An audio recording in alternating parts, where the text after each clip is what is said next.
মুমিন কখনো হতাশ হয় না, মুমিন কখনো নিরাশ হয় না, মুমিন কখনো হাল ছেড়ে দেয় না, মুমিন সব সময় ভরসা রাখে একজনের উপর, তিনি কে? আমরা কখনো হতাশ হই না, ঠিক কিনা? আমরা কখনো নিরাশ হই না, ঠিক কিনা? আমরা কখনো হাল ছেড়ে দেই না, আমরা ভরসা রাখি একজনের উপর, তিনি কে? আমাদেরকে রাস্তা দেখায় কে? এজন্য আমরা হাল ছেড়ে দেই না, আমরা নিরাশ হই না, আমরা হতাশ হই না, আমরা ভরসা রাখি একজনের উপর, তিনি কে? হ্যাঁ, এটা ঠিক, মাঝে মাঝে আমাদের জীবনে বিপদ আসে, পরীক্ষা আসে, মুসিবত আসে, এগুলো আসে আমাদেরকে শক্ত করার জন্য, ঠিক কিনা? আমাদের কোমরকে সোজা করার জন্য, আমাদের পায়ের নিচের মাটিকে শক্ত করার জন্য, প্রতিকূল পরিবেশে কি করে বীর দর্পে দাঁড়িয়ে থাকতে হয়, নিজের অস্তিত্বের প্রমাণ দিতে হয়, সেটা শিক্ষা দেবার জন্য। এজন্য মুমিনের হারাবার কিছু নেই। লা তাইয়াসু মির রাউহিল্লাহ, আল্লাহর রহমত থেকে নিরাশ হয়ো না, ইন্নাহু লা ইয়াইয়াসু মির রাউহিল্লাহি ইল্লাল কওমুল কাফিরুন। কাফের ছাড়া, মুশরিক ছাড়া, নাস্তিক ছাড়া, মুনাফিক ছাড়া কেউ কখনো আল্লাহর রহমত থেকে নিরাশ হয় না। আমরা সব সময় আল্লাহর রহমতের ভিখারি, আমরা সব সময় আল্লাহর রহমতের প্রত্যাশী, আমরা সব পরিস্থিতিতে ভরসা রাখি একজনের উপর, তিনি কে?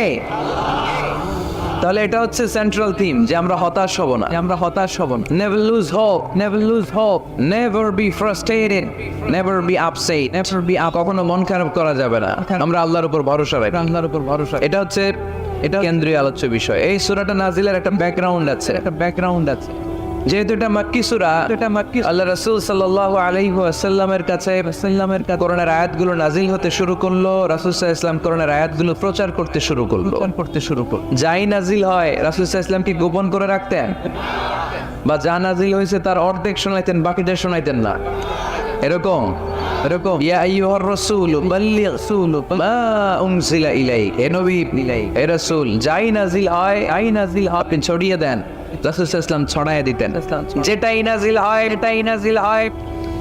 কাল বিলম্ব না করে বিশ্বনবী এই আয়াতের দাওয়াত দিতে শুরু করতেন। নাজিল হলো ইকরা বিসমি রাব্বিকাল্লাযী খালাকাল ইনসানা মিন আলাক ইকরা ওয়া রাব্বুকাল আকরামুল্লাযী আল্লামা বিল কলম আল্লামাল ইনসানা মা লাম ইয়ালাম। পড়েন সুবহানাল্লাহ। নাজিল হলো পড়ো তোমার রবের নামে, যিনি শিখিয়েছেন। আমাদেরকে শিখিয়েছে কে? আমাদের সৃষ্টি করেছে কে? Read in the name of your Lord who has created, পড়ো তোমার প্রভুর নামে যিনি শিখিয়েছেন। নাজিল হলো 5 আয়াত, আল্লাহ রাসূল সাল্লাল্লাহু আলাইহি ওয়াসাল্লাম পৌঁছে দিলেন। নাজিল হলো ইয়া আইয়ুহাল মুজাম্মিল কুমিল লাইলা ইল্লা কালিলা, বিশ্বনবী পৌঁছে দিলেন। নাজিল হলো ইয়া আইয়ুহাল মুদাসসির কুম ফাআনজির, পৌঁছে দিলেন। যাই আসে পৌঁছে দিতেন। কিন্তু হঠাৎ করে ওহী আসার ধারাবাহিকতা হুট করে বন্ধ হয়ে গেল। ওহী আর আসে না। ফলে রাসূল সাল্লাল্লাহু আলাইহি ওয়াসাল্লাম নতুন কোন কোরআনের আয়াত মক্কাবাসীদেরকে শোনাতে পারে। মক্কাবাসীরাও এসে রাসূল সাল্লাল্লাহু আলাইহি ওয়াসাল্লামের খোঁচায়, বলে কি মুহাম্মদ, কিছু বলো না, নতুন কিছু শোনাও না, যে এতদিন তো অনেক পটপট করছো, অনেক কথা শোনাইছো, কই তোমার সেই কথা? রাসূল সাল্লাল্লাহু আলাইহি ওয়াসাল্লাম বলতে পারেন না। কেমনে বলবে? উনি কি মন গড়া কিছু বলে? ওমা ইয়ানতিকু আনিল হাওয়া ইন হুয়া ইল্লা ওয়াহয়ুন ইউহা, মন গড়া তিনি কিছু বলেন না, মস্তিষ্ক প্রসূত কোনো কথা তিনি জাতির কাছে পেশ করেন না। তিনি তাই বলেন যা তাকে নির্দেশ দেয়া হয়। আর নির্দেশটা দেয় কে? সবাই বলতে লাগলো মুহাম্মদ তোমার নতুন কথাবার্তা কই? রাসূল সাল্লাল্লাহু আলাইহি ওয়াসাল্লাম চুপচাপ, কিপ সাইলেন্ট। কাফিররা বলতে শুরু করলো ইন্না মুহাম্মাদান ক্বালাহু রাব্বুহু, মুহাম্মাদের রব মুহাম্মদ রে ভুলে গিয়েছে, মুহাম্মাদের রব মুহাম্মদ রে বর্জন করেছে। তাই তো নতুন কিছু আসে না। মুহাম্মদ তোমার দিন শেষ, তোমার কাছে আর আসবে না ওহী। রাসূল সাল্লাল্লাহু আলাইহি ওয়াসাল্লাম খুব টেনশন শুরু করে দিলেন। আবু লাহাবের স্ত্রী উম্মে জামিল বলতে শুরু করলো, ইন্না শাইতানাকা কাদ তারাকাক, হে মুহাম্মদ তোমার শয়তান তোমারে তরক করছে, তোমারে তরক করছে। নাউজুবিল্লাহ পড়েন। শয়তান দ্বারা উম্মে জামিল সাইয়েদনা জিবরাইল আলাইহিস সালামকে বুঝিয়েছেন, তিনি বুঝিয়েছেন যে মুহাম্মদ, জিবরাইল তোমার কাছে আসে না, শেষ, তোমার দিন শেষ, তোমার খেলা শেষ, আর আসবে না। আর রাসূল সাল্লাল্লাহু আলাইহি ওয়াসাল্লাম নিজেও ভয় পেয়ে গেলেন, ঘটনা কি, আমার কোনো ভুল হচ্ছে না তো, ভুল হচ্ছে না, আমি কোনো অন্যায় করে ফেললাম না তো, আল্লাহ আমার উপর নাখোশ হলেন না তো। আমরাও মাঝে মাঝে এরকম ফ্রাস্ট্রেশনে ভুগি না, কি রে আল্লাহ বোধহয় আমারে পছন্দ করে না, এত দোয়া করি, এত দোয়া, আল্লাহ মনে হয় আমার দোয়া কবুল করে না, আল্লাহ মনে হয় আমারে চায় না, আল্লাহ মনে হয় আমারে ভালোবাসে না, তা না হলে আমার দোয়া কবুল হয় না কেন, আমি এত দুঃখী কেন। আমি রাসূল সাল্লাল্লাহু আলাইহি ওয়াসাল্লাম ঠিক একই টেনশনে পড়লেন, ঠিক একই ডিলেমায় পড়লেন, ঠিক একই পেরেশানিতে ভুগলেন। কি রে ওহী নাজিল হয় না কেন, আমাকে নিয়ে কাফির মুশরিকরা বেদিনরা ঠাট্টা বিদ্রুপ করে, উপহাস করে, কিন্তু আল্লাহ তাআলা কোনো ওহী নাজিল করে না। ঘটনা কি, আমার ভুল হলো না তো, আমি কোনো অন্যায় করে ফেললাম না তো, আল্লাহ আমার উপর নাকশ হলেন না তো। টেনশন, রাসূল সাল্লাল্লাহু আলাইহি ওয়াসাল্লাম টেনশনে ভুগছেন। ইন দ্য মিন টাইম আল্লাহ রাসূল সাল্লাল্লাহু আলাইহি ওয়াসাল্লামের টেনশন দূর করে দিয়ে আল্লাহ রাসূল সাল্লাল্লাহু আলাইহি ওয়াসাল্লামের মন ভালো করে দেওয়ার জন্য এই সূরা দোহা নাজিল করলেন কে? আল্লাহ রাসূল যখন টেনশনে হাবুডুবু খাচ্ছেন, তখনই আল্লাহ নাজিল করলেন, ওয়াদ-দুহা ওয়াল-লাইলি ইযা সাজা মা ওয়াদ্দা'আকা রাব্বুকা ওয়া মা ক্বালা ওয়ালাল আখিরাতু খায়রুল লাকা মিনাল উলা ওয়ালাসাউফা ইউ'তিকা রাব্বুকা ফাতারদা। সুবহানাল্লাহ পড়েন। আল্লাহ নাজিল করলেন ওয়াদ-দুহা ওয়াল-লাইলি ইযা সাজা। দুহা মানে আলো, দুহা মানে কি? সকালের আলো, প্রভাতের সূর্য কিরণ, আলো মানে আশার আলো, সম্ভাবনার আলো। আলো বললেই মনের মধ্যে একটা সাহস জাগে না? আর অন্ধকার বললেই ভয় লাগে না? আমাদের ছোট্ট বাচ্চারা বাসার ভিতরে অন্ধকার হইলে ভয় পায় না? তার মানে অন্ধকার হচ্ছে ভয়ের প্রতীক, আর আলো হচ্ছে আশার প্রতীক। সুবহানাল্লাহ পড়ে। রাসূল সাল্লাল্লাহু আলাইহি ওয়াসাল্লামকে সান্ত্বনা দেওয়ার জন্য আল্লাহ দুইটা শপথ করলেন। চিল্লায় বলতে হবে কয়টা? এক হচ্ছে আলোর শপথ, আরেক হচ্ছে অন্ধকারের শপথ। এক হচ্ছে আরেক হচ্ছে ওয়াদ-দুহার শপথ, প্রভাতের সূর্য কিরণের শপথ। ওয়াল-লাইলি ইযা সাজা, নিঝুম নিস্তব্ধ রাতের শপথ। আল্লাহ তাআলা আলো আর অন্ধকারের শপথ দিয়ে মূলত ওহী আশা আর না আশাকে বুঝিয়েছেন। সুবহানাল্লাহ পড়ে।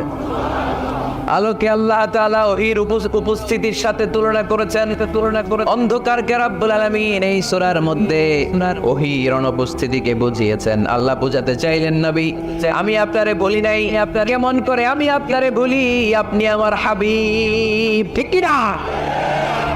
আপনি আমার খলিল না, আপনি আমার হাবিব না, আপনি আমার খলিল মানেও বন্ধু, হাবিব মানেও বন্ধু। ইব্রাহিম আলাইহিস সালাম ছিলেন খলিল, আর আল্লাহ রাসূল ছিলেন হাবিব। খলিল বন্ধু, হাবিব বন্ধু, কিন্তু খলিল মানে এমন বন্ধু যে বন্ধু আল্লাহরে খুশি করার জন্য কাজ করে, আর হাবিব মানে এমন বন্ধু যেই বন্ধুরে খুশি রাখার জন্য আল্লাহ নিজেই কাজ করে। কি কাজ করলেন হাবিবরে খুশি রাখার জন্য? আজকে সব আমরা শুনি, আল্লাহ বললেন ওয়াদ-দুহা ওয়াল-লাইলি ইযা সাজা, আলোর শপথ, অন্ধকারের শপথ। দুহা মানে আলো, প্রভাতের আলো। আলো দিয়ে আল্লাহ বুঝাইলেন এটা হচ্ছে ওহী। আর ওয়াল-লাইলি ইযা সাজা, রাতের শপথ দিয়ে বুঝালেন এটা ওহীর অনুপস্থিতি। আল্লাহ বুঝাতে চাইলেন নবী, ওহী আসা না আসা দুইটাই আপনার জন্য দরকার। আমি আপনারে বলি নাই, আমি আপনারে বর্জন করি নাই, অসম্ভব। আমি আপনার উপর গোসা হই নাই, রাগ হই নাই, আমি ইচ্ছা করেই আপনার একটু বিশ্রামের সুযোগ দেওয়ার জন্য ইচ্ছা করে ওহী পাঠানো বন্ধ রেখেছি। কারণ ওহী রিসিভ করা সাধারণ কোনো বিষয় না। আল্লাহ বলেন, ইন্না সানুলকি আলাইকা কওলান সাকিলা। ও নবী, এটা একটা ভারী বাণী, এটা শক্তিশালী বাণী, এটা একটা পাওয়ারফুল মেসেজ। এটা যেন তেন কোনো বাণী নয়, কোরআনের বাণীটা কার? সব সময় যদি নবী আমি ওহী পাঠাই আপনার কষ্ট হয়ে যাবে। আমরা সপ্তাহে সরকারি চাকরি যারা করেন 7 দিনে কাজ করেন কয়দিন? হ্যাঁ 5 দিন। ছুটি কয়দিন? তো পুরো সপ্তাহ 7 দিনে যদি কাজ থাকতো করতে পারতেন? কথা বলেন। বলেন।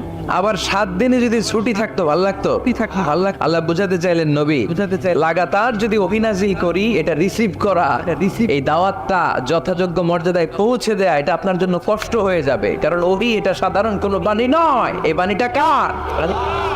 আল্লাহ রাসূল যখন ঘোড়ার উপরে কিংবা ওটের উপরে থাকা অবস্থায় কোরআনের আয়াত নাজিল হতো ওনার উপর, কোরআনের ভারে, কোরআনের পাওয়ারে ওটের পা গুলো, ঘোড়ার পা গুলো মরুভূমির বালির মধ্যে দেবে যেত।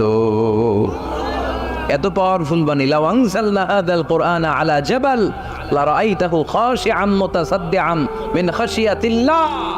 এ নবী কোরআনকে আপনার কাছে না পাঠিয়ে পাহাড়ে নাজিল করলে, মাউন্ট এভারেস্টে নাজিল করলে, তুর পাহাড়ে নাজিল করলে, আল্পস পর্বতমালায় নাজিল করলে, আলাস্কা মাউন্টেন রেঞ্জ এর উপর নাজিল করলে, এই ময়মনসিংহের গারো পাহাড়ের উপর নাজিল করলে, মুহূর্তে এই পাহাড়গুলো ভেঙে চুড়ে চুরমার হয়ে খান হয়ে যেত। তার মানে এই বাণীটা কি হালকা না শক্ত? ওটের উপর থাকা অবস্থায় যখন কোরআন নাজিল হতো, ওটের পা দেবে যেত, ঘোড়ার উপর থাকা অবস্থায় কোরআন নাজিল হলে ঘোড়া বসে যেত। শীতের রাতে কোরআন নাজিল হলে আম্মাজান আয়েশা বলেন আমরা কম্বল গায়ে দিয়ে কাঁপতাম। ওয়া ইন্না জাবিনাহু লা ইয়াতাফাসসাদু আরাকান, রাসূল সাল্লাল্লাহু আলাইহি ওয়াসাল্লামের দাড়ি আর থুতনি বেয়ে ঝরঝর করে ঘাম ঝরতো। এক সাহাবীর মাথার মধ্যে পা রেখে বিশ্বনবী শুয়ে আছেন, ঘন্টাখানিক শুয়ে থাকলেন। সাহাবী বলে আমার ব্যথা লাগে না। বিশ্বনবী শুয়ে আছেন, হঠাৎ করে বিশ্বনবী ঘুম থেকে জাগলেন, কিন্তু এই সাহাবীর রানের উপর থেকে মাথা তুলেন নাই। ইন দা মিন টাইম কোরআনের আয়াত নাজিল হওয়া শুরু হলো। সাহাবী বলেন 1 ঘন্টা শুয়ে আছে আমি টের পাই না, কিন্তু যখন কোরআনের আয়াত নাজিল হলো মনে হলো উহুদ পাহাড়টা আমার পায়ের উপরে চেপে বসেছে। ঘন্টাখানিক শুয়ে আছে বিশ্বনবী, সাইয়েদনা যায়েদ রাদিয়াল্লাহু তাআলা আনহুর রানের মধ্যে মাথা রেখে, উনি টেরই পাচ্ছেন না। কিন্তু ইন দ্য মিন টাইম হঠাৎ করে সাইয়েদনা জিবরাইল কোরআনের আয়াত নিয়ে আসতেন। বিষ্ণু ইসলাম কোরআনের আয়াত রিসিভ করতে শুরু করলেন। যখনই কোরআনের আয়াত নাজিল হলো, সাহাবী বলেন বিশ্বনবীর মাথার ওজনটা এত বেড়ে গেল, আমার মনে হচ্ছে মুহূর্তের মধ্যে আমার পায়ের রান ফেটে খান হয়ে যাবে। তার মানে এই কোরআনের মধ্যে পাওয়ার আছে না নাই? এটা কি হালকা বাণী না ভারী বাণী? প্রতিদিন যদি ভারী ভারী কথা বিশ্বনবীর কাছে রিসিভ হয়, বিশ্বনবী এই অহির ভার স্নায়ুতে সহ্য করতে পারবে? আল্লাহ বলেন নবী আপনার কষ্ট হচ্ছে, এটা দেখে আমি ইচ্ছা করে ইন্টেনশনালি আপনার বিশ্রাম আর রেস্টের ব্যবস্থা রাখার জন্য কয়েকদিন ইচ্ছা করে অভিনাজিল বন্ধ রেখেছি। কাফিররা বলে আমি আপনারে ভুলে গেছি, নেভার, অসম্ভব। আপনি আমার হাবিব, আপনারে ভুলে যাওয়া আমার পক্ষে অসম্ভব। আমি আপনার উপর রাগ করি নাই, আমি ইচ্ছা করে ওহী নাজিল না করে আপনার কিছুদিনের জন্য ছুটি আর বিশ্রামের ব্যবস্থা করে দিয়েছে। চিল্লায় পড়েন সুবহানাল্লাহ। এজন্য আল্লাহ শপথ করে বললেন ওয়াল্লাইলি ইযা সাজা মা ওয়াদ্দাআকা রাব্বুকা ওয়া মা ক্বালা। আলোর শপথ, অন্ধকারের শপথ। তারপরে বিশ্বনবীর রব্বুল আলামিন 3টা কনফার্মেশন শোনালেন। কয়টা?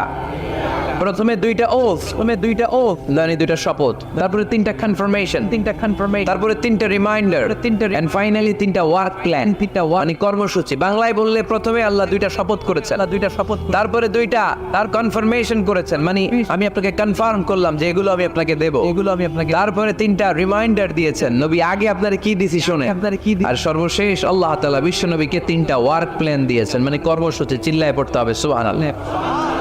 কনফার্মেশন নাম্বার 1, মা ওয়াদ্দাআকা রাব্বুকা ওয়া মা ক্বালা। ও নবী চিন্তা করবেন না, আমি আপনারে ভুলি নাই, আমি আপনারে বর্জন করি নাই। কাফেররা যে বলে আমি আপনারে ছেড়ে দিয়েছি, ভুলে গিয়েছি, নো, আমি আপনারে ভুলি নাই, আমি আপনারে বলে আমার পক্ষে সম্ভব না। সুবহানাল্লাহ পড়েন। 2 নাম্বার কনফার্মেশন আল্লাহ বললেন ওয়ালাল আখিরাতু খায়রুন লাকা মিনাল উলা। পড়েন ওয়ালাল আখিরাতু খায়রুন লাকা মিনাল উলা। ও নবী দুনিয়ার জীবনের চাইতে আখিরাতের জীবন আপনার জন্য শ্রেষ্ঠ। কিন্তু আমরা তো আখিরাত, অবশ্যই আখিরাত খায়রুল লাকা আপনার জন্য উত্তম, মিনাল উলা এই দুনিয়ার চেয়ে। and verily indeed the hereafter is far better for you than this dunya. অবশ্যই এই দুনিয়ার ক্ষণস্থায়ী জীবন আপনার জন্য উত্তম নয়, আখিরাত এই দুনিয়ার চেয়ে 1000 গুণ বেশি উত্তম। চিল্লায় কোন সুবহানাল্লাহ।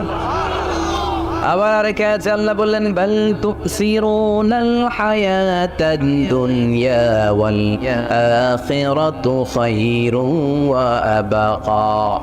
তোমরা এই দুনিয়ার জীবনকে প্রাধান্য দিয়ে থাকো, কিন্তু দুনিয়াটা শ্রেষ্ঠ নয়, আল্লাহর কাছে আখিরাত হলো শ্রেষ্ঠ, আখিরাত হলো স্থায়ী।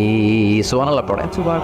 তাহলে প্রথমে কনফার্ম করলেন নবী নো টেনশন, নবী নো নো টেনশন, আমি আপনার সাথে আছি, আমি আপনার আল্লাহ যদি সাথে থাকে আর কিছু লাগে লাগে। 2 নাম্বার কনফার্মেশন। আচ্ছা, আমরা মাঝে মাঝে মেসেজ পাঠালে মেসেজ পৌঁছলো কিনা কনফার্মেশন আছে না?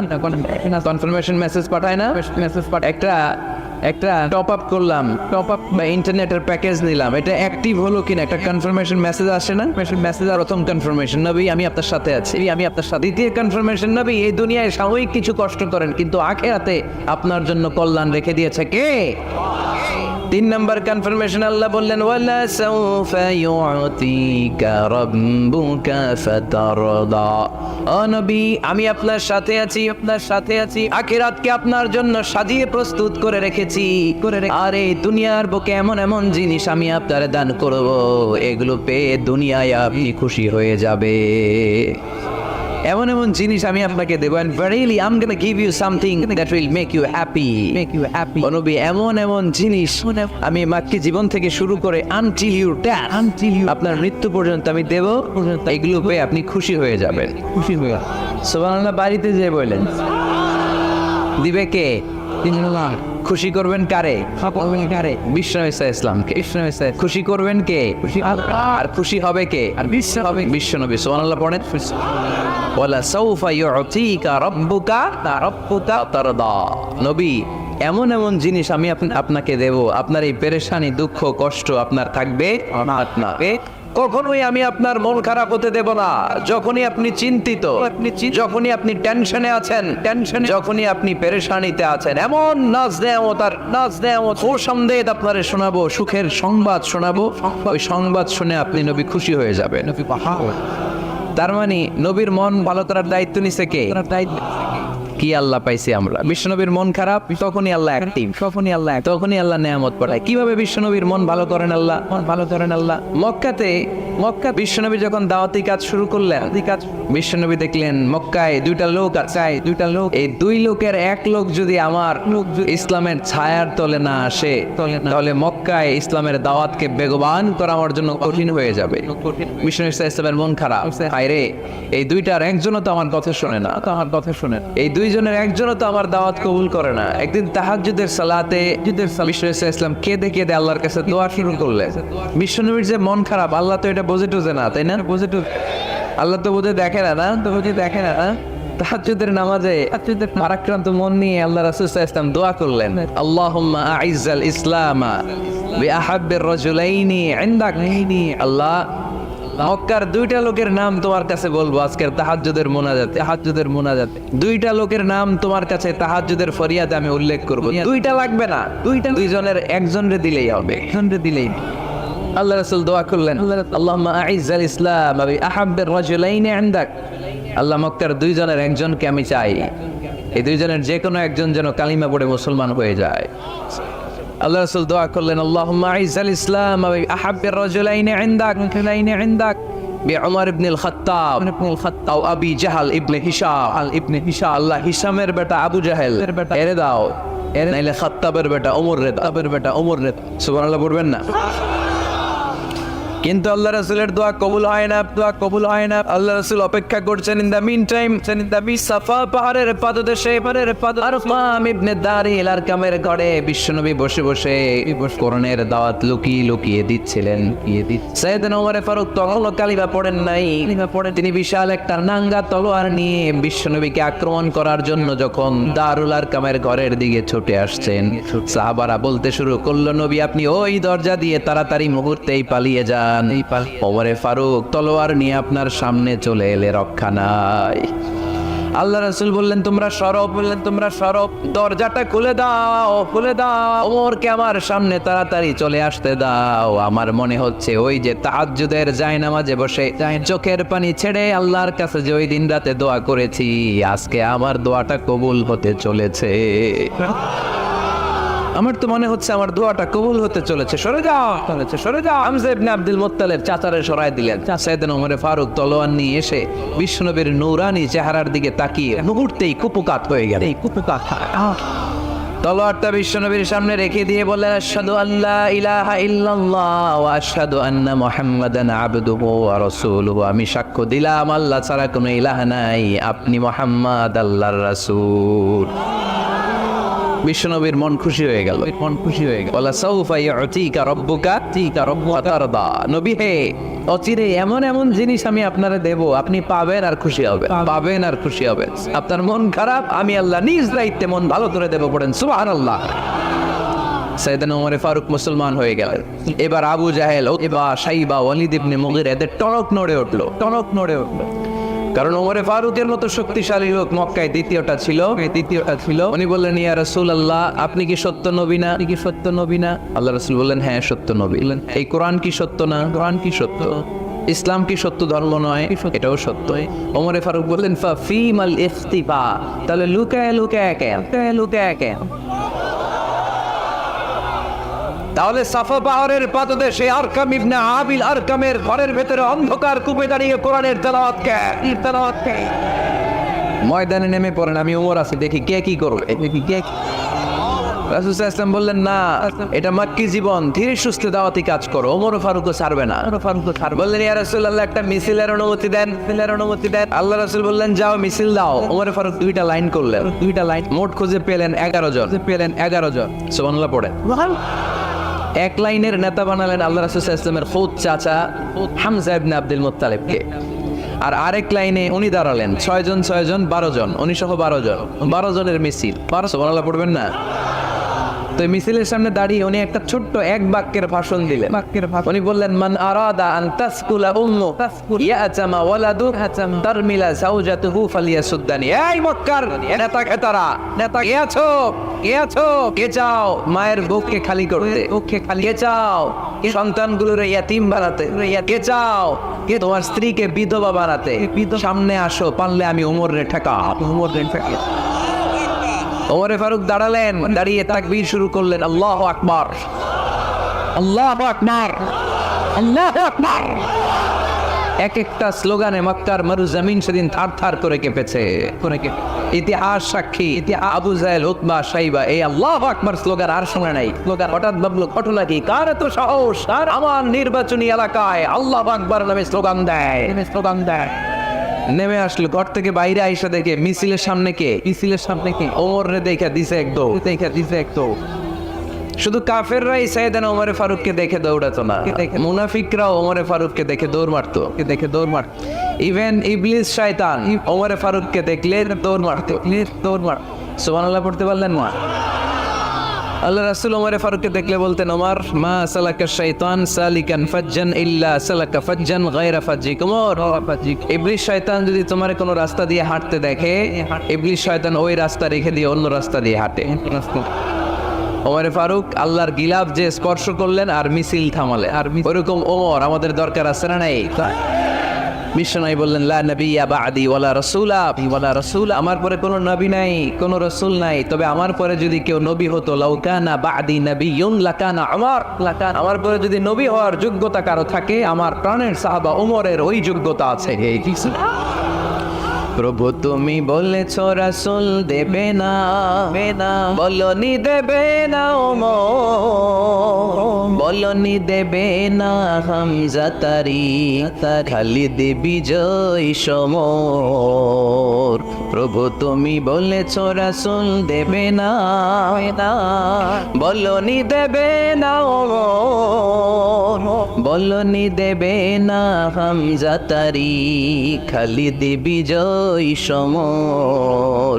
প্রভু তুমি বলেছ রাসূল দেবে না। সুবহানাল্লাহ পড়েন। ওইরকম একটা ওমর হইলে আমাদের জন্য না, ওই একটা ওমরের অপেক্ষায় বসে আছে গোটা মুসলিম উম্মাহ। চিল্লায় বলো ঠিক কিনা? ওমর ফারুক কালিমা পড়ে মুসলমান হয়ে গেলেন।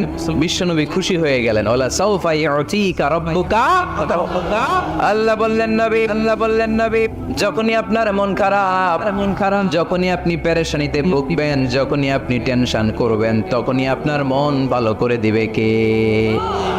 আল্লাহর ঘোষণা, and verily Allah gonna give you something that will make you happy. এমন জিনিস আমি দেব, আপনি খুশি হয়ে যাবেন। আল্লাহ রাসূল সাল্লাল্লাহু আলাইহি ওয়াসাল্লাম দাওয়াত দিতে দিতে তায়েফ চলে গেলেন। তায়েফ নাম শুনেছেন? মক্কা থেকে 80 মাইল দূরে। আমি গিয়েছি কয়েকবার। ঠান্ডা এলাকা। 6000 ফিট উঁচু। মেঘ নেমে আসে। তায়েফে গেলে কেউ বিশ্বাসই করবে না এটা সৌদি আরবের অংশ। বৃষ্টি হয়। কি হয়? চাষাবাদ হয়। অনেক ফলমূল আর শাকসবজি পাওয়া যায়। আল্লাহ রাসূল সাল্লাল্লাহু আলাইহি ওয়াসাল্লাম 80 মাইলের মরুর পথ পাড়ি দিলেন। আমাদের মতো প্রাইভেট কারে চড়ে গেছিলেন, তাই না? এই লম্বা মরুর পথ, তপ্ত মরুভূমি, সূর্যের প্রচন্ড তাপ উপেক্ষা করে তায়েফে গেছিলেন জমির মামলার মীমাংসা করতে। কি করতে? তায়েফবাসীদেরকে দাওয়াত দেওয়ার জন্য। আল্লাহ রাসূলের নিজের কোনো স্বার্থ ছিল? কথা কয় না। তায়েফবাসীদেরকে জাহান্নামের আগুন থেকে বাঁচানোর জন্য, তায়েফবাসীরা যাতে মাইন না খায়। কি নবী ছিল? সে কোন বন্ধু বলো বেশি বিশ্বস্ত? সে কোন বন্ধু বলো বড় বিশ্বস্ত? কার কাছে মন খুলে দেয়া যায়, কার কাছে প্রাণ খুলে বলা যায়, পাওয়া যায় অতি আশ্বস্ত। তার নাম আহমদ বড় বিশ্বস্ত। সুবহানাল্লাহ পড়ে।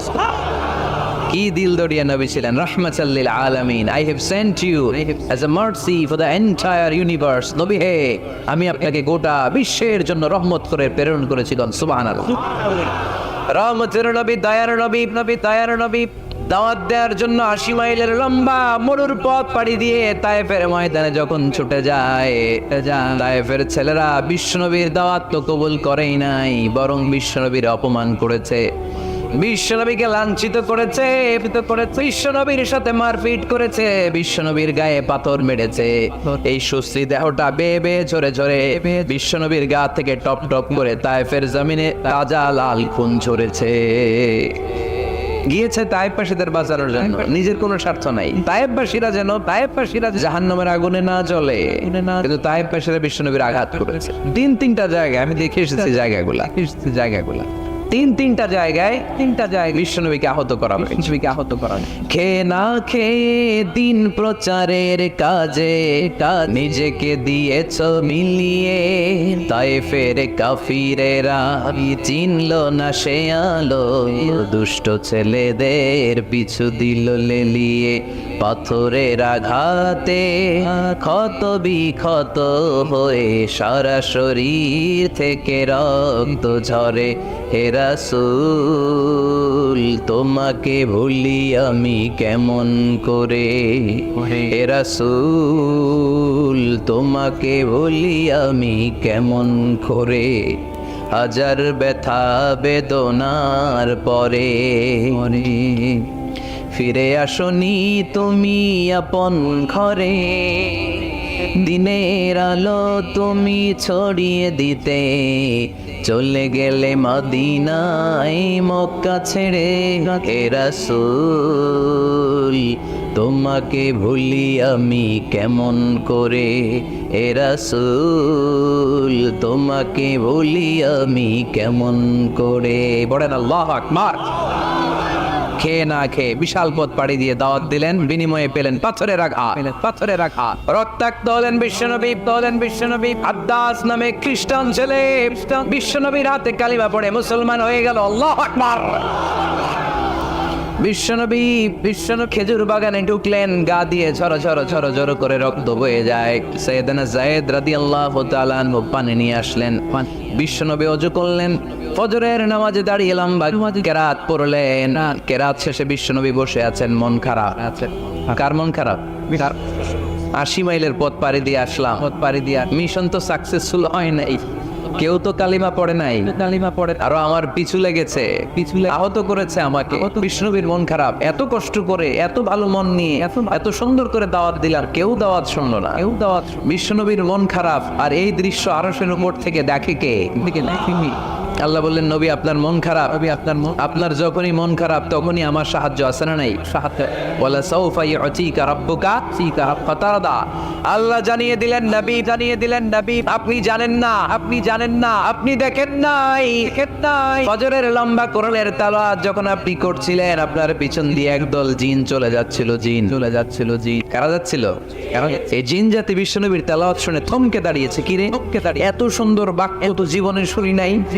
এত সুন্দর কথামালা, শব্দের ব্যঞ্জন, ভাষার মাধুর্য, অলংকার কখনো তো শুনি না। এটা তো কোনো মানুষের বানানো কথা হতে পারে না, এটা মন্ত্র হতে পারে না, এটা কবিতা হতে পারে না, এটা নিশ্চয় আল্লাহর বাণী। ইন্না সামি'না কুরআনান আজাবা ইয়াহদি ইলার রুশদি ফাআমান্না বি। নিশ্চয় আমরা আজীব কোরআন শুনেছি। শুধু শুনেই ক্ষান্ত থাকবো না, যেই কোরআন শুনেছি ওই কোরআনের উপর বিশ্বাস এনে আমরা জিনেরা মুসলমান হয়ে গেলাম। তারা তাদের এলাকায় যে দাওয়াত দিতে শুরু করলো। এই দৃশ্য বিশ্বনবী দেখছে নাকি? বিশ্বনবী তো তেলাওয়াত করতেছে ফজরের নামাজে। বিশ্বনবীর যখন মন খারাপ, আল্লাহ জানিয়ে দিলেন, নবী মন খারাপের কারণ নাই, দিতে আসছিলেন দাওয়াত দৃশ্যমান জাতিকে, মানে মানুষকে। কিন্তু এদের উপর যদিও দাওয়াত ফলপ্রসূ হয় নাই, অদৃশ্যমান এক জাতি, জিন জাতি, আপনার নিঃসৃত কণ্ঠে সুন্দর তেলাওয়াত শুনে পুরো জিন জাতি কালিমা পড়ে মুসলমান হয়ে গেছে।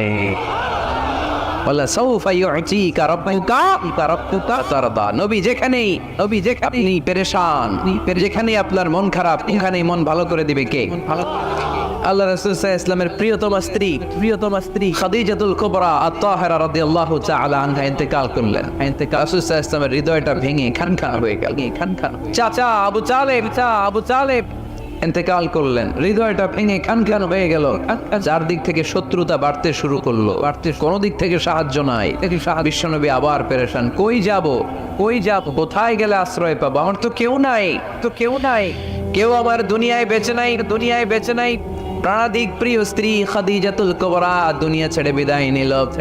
যেই চাচা আমার শেল্টার দিয়ে রাখতো কাফেরদের হাত থেকে, চাচাও চলে গেল। এখন আমি কই যাব? আল্লাহ বললেন, কই যাবেন? জায়গা পান না, আমার আরশে চলে আসেন। আমার আরশে চলে আসেন। সুবহানাল্লাযী আসরা বিআবদিহি লাইলাম মিনাল মাসজিদিল হারামি ইলাল মাসজিদিল আকসা। সুবহানাল্লাহ পড়েন। সাইয়েদনা জিবরাইলকে দিয়ে আল্লাহ সারপ্রাইজ দিলেন তার নবীকে। কি দিলেন? সারপ্রাইজ শব্দটার সাথে পরিচিত না আমরা? হঠাৎ করে কাউকে এমন কিছু দেখালাম বা দিলাম, সে কল্পনাও করে নাই। সাইয়েদনা জিবরাইল মারফত আল্লাহ তাআলা তার প্রিয় হাবিবকে সারপ্রাইজ দিলেন। তিনি তার চাচাতো বোনের ঘরে শুয়েছিলেন। হঠাৎ করে সাইয়েদনা জিবরাইল ঘরের ছাদকে উঠিয়ে ফেললেন, বিশ্বনবীকে সাঁ করে নিয়ে হাতিমে শুইয়ে দিলেন। গলার এখান থেকে নাভি পর্যন্ত ছিঁড়ে ফেললেন। এটাকে বলে ওপেন হার্ট সার্জারি। সবটা সাদার সিনা চাক করলেন। আল্লাহ রাসূলের হৃদয়ে বের করে জামজামের পানি দিয়ে ধৌত করলেন। হৃদয়ে নূর, হৃদয়ে ঈমান, হিকমা, প্রজ্ঞা দিয়ে হৃদয়টারে আবার পরিপূর্ণ করলেন, আবার সেলাই করে দিলেন। তারপরে সরাসরি এখান থেকে বাইতুল মাকদাস, ওখান থেকে আল্লাহর আরশে নিয়ে গেলেন। আল্লাহ সাউফা ইউতিকা রাব্বুকা ফাতারদা। নবী, এমন জিনিস আমি আপনারে দেব, আপনি তো নিয়ে কুল পাবেন না। যখনই আপনার মন খারাপ, তখনই আমার দেয়া নেয়ামত আপনার জন্য আছে। মেরাজে চলে গেলেন, রবের সাথে সাক্ষাৎ করে দুনিয়ায় আসলেন। দুনিয়ায় আসার পরে মক্কার লোকেরা আবার বিশ্বনবীকে হত্যার ষড়যন্ত্র শুরু করে দিল। বিশ্বনবী ডানে যাওয়ার জায়গা পায় না, বায়ে যাওয়ার জায়গা পায় না, সামনেও যেতে পারে না, পেছনেও যেতে পারে না। আল্লাহ বললেন, নবী এই এলাকায় আর থাকার দরকার নাই, আপনি মদিনায় চলে যান। তওবা মদিনাতুন নবী, পবিত্র শহর, যে শহরের মাটিতে বরকত, যে শহরের বালুতে বরকত। চিল্লায় পড়েন সুবহানাল্লাহ। বিশ্বনবী আল্লাহ তাআলার আদেশে এই কষ্টকর পরিস্থিতি থেকে উত্তরণের জন্য মক্কা থেকে মদিনায় গেলেন। মদিনায় যাওয়ার সাথে সাথে লোকজন গাইতে শুরু করলো, তালাআল বাদরু আলাইনা মিন সানিয়াতিল ওয়াদা ওয়াজাবা শুকরু আলাইনা মাদাআ লিল্লাহি দা আইয়ুহাল মাবউসু ফিনা جئت من أمر المطاع جئت شرفت المدينة مرحبا يا خير دا সবাই পড়েন طلع البدر علينا من ثنيات الوداع وجب الشكر علينا ما دعا لله دا সুবহানাল্লাহ পড়েন। মক্কায় অত্যাচার, মক্কা থেকে গেলেন, সবাই ফুল নিয়ে দাঁড়ায় আছে আর পড়তে আরম্ভ করছে তালা আল বদ্রু আলাইনা। আবার বৃদ্ধ বনিতা, মদিনার ছোট বড় মাচারি নারী পুরুষ কেউ বাদ যায় নাই, সবাই বিষ্ণু ইসলামকে ওয়েলকামিং রিসেপশন দেওয়ার জন্য চলে এসেছে। দৃশ্য দেখে বিশ্বনবীর মন খারাপ ছিল, আবার মন ভালো হয়ে গেল, আবার মন। এজন্য আল্লাহ বললেন ওয়াল্লাইলি ইযা সাজা মা ওয়াদ্দাআকা রাব্বুকা ওয়া মা ক্বালা ওয়ালাল আখিরাতু খায়রুল লাকা মিনাল উলা ওয়ালা সাওফা ইউতিকা রাব্বুকা ফাতারদা। সুবহানাল্লাহ পড়েন আওয়াজ করে, আল্লাহ সাউফা ইউতিকা রাব্বুকা ফাতারদা, রাব্বুকা ফাতারদা। এ নবী এমন এমন জিনিস দিব আপনি খুশি হয়ে যাবেন, আপনি খুশি হয়ে যাবেন। মদিনাতে যে আল্লাহ রাসূল সাল্লাল্লাহু আলাইহি ওয়াসাল্লাম মসজিদে নববী প্রতিষ্ঠা করলেন, আল্লাহ তাআলা কিবলা চেঞ্জ করে দিলেন। আগে পড়তো মক্কার দিকে নামাজ, এখন পড়ে ফিলিস্তিনের দিকে নামাজ। 16 থেকে 17 মাস রাসূল সাল্লাল্লাহু আলাইহি ওয়াসাল্লাম ফিলিস্তিনের দিকে, মানে ইহুদিরা যে দিকে নামাজ করে ওই দিকে হয়ে নামাজ করলেন, কারণ আদেশটা কার? জোরে বলেন সবাই, আদেশটা কার? কিন্তু নবীর মন মানে না, নবীর মনে বড্ড আশা, আমার জন্মস্থান, আমার প্রিয় শহর মক্কার কাবা ঘরের দিকে যদি আমি সেজদা দিতে পারতাম আমার বড্ড ভালো লাগতো। কারণ কাবা আমার জন্মস্থান, মক্কা আমার জন্মস্থান, আমার বংশের গোড়া, আমার আদি পিতা ইসমাইল ইব্রাহিম এই কাবা ঘর নির্মাণ করেছে। তাই প্রত্যেকটা নামাজের পরে বিশ্বনবী আকাশের দিকে তাকায়, মনে মনে ভাবে কাবা যদি চেঞ্জ হয়ে যেত, কিবলা যদি আল্লাহ পরিবর্তন করে দিত কতই না ভালো হতো। নামাজ শেষে বিশ্বনবী দুঃখ নিয়ে উপরে তাকায়, আল্লাহ তো আর দেখে না, তাই না? দেখে আল্লাহ বলে قد نرى تقلب وجهك في السماء। ও নবী আপনি যে আকাশের দিকে তাকিয়ে মন খারাপ করে মনে মনে বিড়বিড় করে কি বলেন, সব আমি জানি, সব আমি দেখি। ফাওয়াল্লি ওয়াজহাকা শাতরাল মাসজিদিল হারাম। আর দেরি নয়, আর কাল বিলম্ব নয়, যেখানে ফিরে আপনার সেজদা দিতে মনে চায় আজ থেকে ওই কাবার দিকে আপনার কিবলা আমি মুহূর্তেই পরিবর্তন করে দিলাম গো নবী। নবীর যেটা মন চাইতেছে আল্লাহ ওইটাই দিতেছে। সুবহানাল্লাহ পড়েন। এজন্যই বলেছি খালিল মানে এমন বন্ধু, মানে যেই বন্ধু আল্লাহরে খুশি করার জন্য কাজ করে, আর হাবিব মানে এমন বন্ধু মানে যেই বন্ধুরে খুশি করার জন্য আল্লাহ নিজেই কাজ করে। কোন সুবহানাল্লাহ। ফাওয়াল্লি ওয়াজহাকা শাতরাল মাসজিদিল হারাম, মসজিদে হারামের দিকে মুখ ফেরান নবীর। মুখ আমার সহ্য হয় না, যেদিকে আপনার নামাজ পড়তে মনে চায় ওই কাবার দিকেই পড়েন, চিল্লায় কোন সুবহানাল্লাহ। এভাবে যত জায়গায় নবী চিন্তিত, নবীর চিন্তা দূর করে দিছে কে? আল্লাহ রাসূল এই কোরআন থেকে জানতে পারলেন আগের নবীরা হায়াত পেয়েছে 1000 বছর, 2000 বছর। আগের নবীর উম্মতেরা হায়াত পেয়েছে 800 বছর, 1200 বছর। আমাদের নবী পৃথিবীতে বেঁচে ছিলেন কয় বছর? সবাই বলেন। এবং সুনানে তিরমিজির হাদিস, আল্লাহ রাসূল সাল্লাল্লাহু আলাইহি ওয়াসাল্লাম বলেছেন আমারু উম্মতি মা বাইনা 60 ইলা 70। আমার উম্মতের গড় বয়স হবে 60 থেকে 70। ওয়া আকাল্লুহুম মা ইয়াজুজু যালিক, এর চেয়ে বেশি হায়াত পাবে হাত গোনা অল্প কয়েকজন। বেশিরভাগই 60-70 এর মধ্যে মরে শেষ, ঠিক কি না? এখন আমাদের সমাজের কি অবস্থা? এটাই তো, এটা আমাদের টাঙ্গাইলের কি অবস্থা? কত বাঁচে? 100 বয়স হয়েছে এরকম কে কে আছেন দেখি? টাঙ্গাইল টাঙ্গাইল ওই যে একজন হাত তুলছে, যুবক হাত তুলছে, মানে বুঝাইতে চাইছে হুজুর দোয়া করেন 100 বছর বাঁচতে চায়। আচ্ছা 80 বছর কার আছে দেখি? 80 পাওয়া যাবে বোধহয়, দুই একটা ওই যে মাশাআল্লাহ এই যে চাচারা আছে, আল্লাহ কবুল করুক, আল্লাহ আরো হায়াত বাড়ায় দেখ। 50 আছেন কে দেখি? 50 অনেক হাত নামান অনেক হায়াত পেয়েছেন আপনারা, আল্লাহ আরো হায়াত দেখ, আরো হায়াত দাস করুক, পড়ি আমিন। আমার উম্মতি মা বাইনা 60 ইলা 70, আমার উম্মতের গড় বয়স হবে 60 থেকে।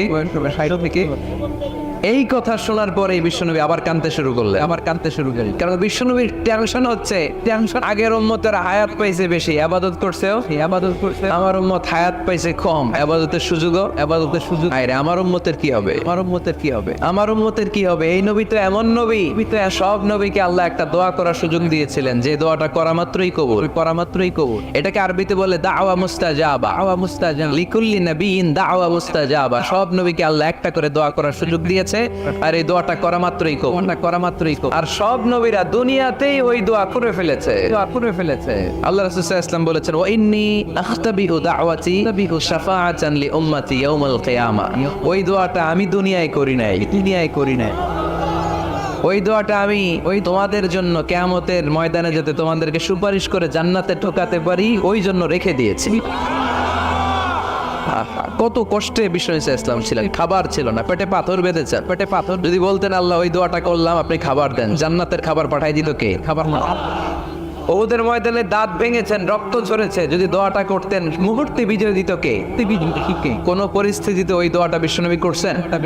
রেখে দিয়েছে। দেখেন অন্য নবীর সাথে আমার নবীর অ্যাটিটিউডে পার্থক্য।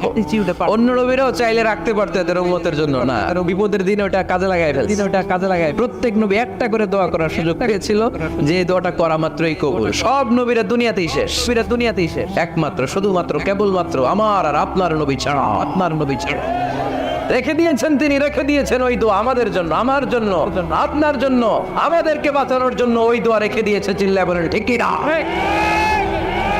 রেখে দিয়েছেন।